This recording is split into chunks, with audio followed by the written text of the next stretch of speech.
प्रभु यीशु मसीह के अति सामर्थ्य नाम में आप सबों को जय मसीह की। अजीजों, आज एक खास संदेश मैं आपके साथ बांटना चाहता हूँ और मैं विश्वास करता हूँ कि परमेश्वर आज अपने वचन के द्वारा आप में से बहुतों को छुएगा और आपके जीवन को आशीषित करेगा। आज के मनन का भाग हमने लिया है नेहमाया की किताब, अध्याय 9 उसकी 36वीं आयत, book of Nehemiah chapter 9 verse 36, और लिखा है, देख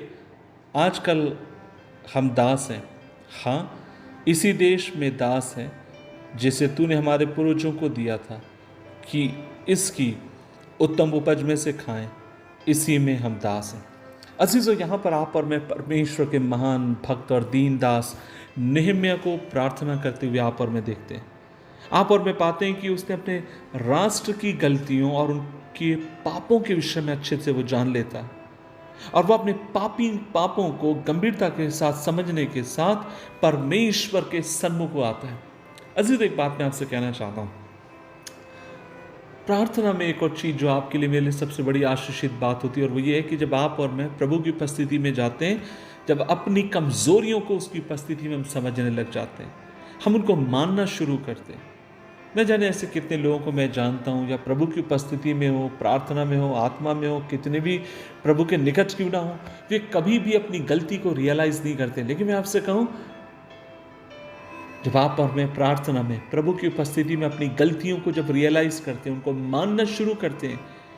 एक बहुत बड़ी विक्ट्री को आप और मैं अपनी प्रार्थनाओं के भीतर देखते हैं। अजीजों,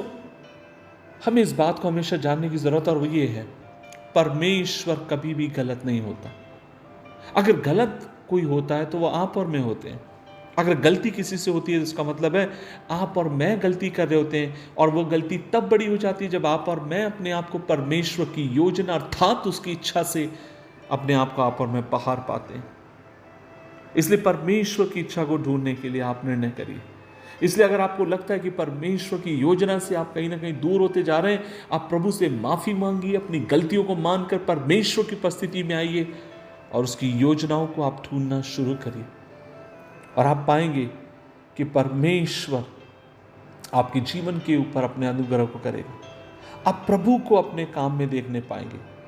यदि समस्याएं आए, मुश्किलें आए, इन सब के बीच में आप एक बात पाएंगे, और ये कि परमेश्वर आपकी सहायता करेंगे आपको और अधिक अध्यात्म की उस गहराई में ले जाने के लिए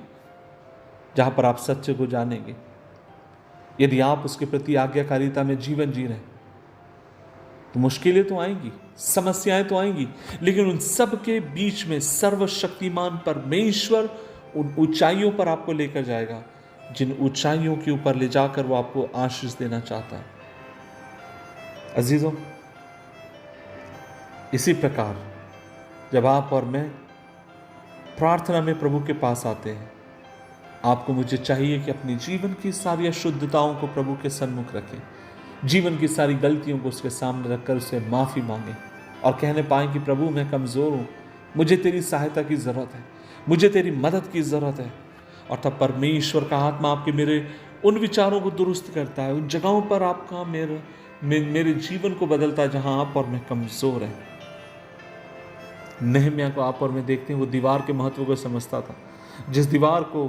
52 दिनों के भीतर बनाया गया था, और बहुत सारी वहाँ पर रुकावटें आई, बहुत सारी बातें वहाँ रुकावट का कारण बनी, लेकिन इन सब के बीच में आप और मैं देखते हैं कि नेहम्याह परमेश्वर के प्रति विश्वास योग्य रहा और वो प्रभु की उपस्थिति में आता है। आज इस सुबह के समय मैं आपसे कहना चाहता हूँ, मेरे भाई मेरी बहन, जब तू प्रार्थना में प्रभु की उपस्थिति में आए, प्रभु चाहता है तू अपने आप को तोड़,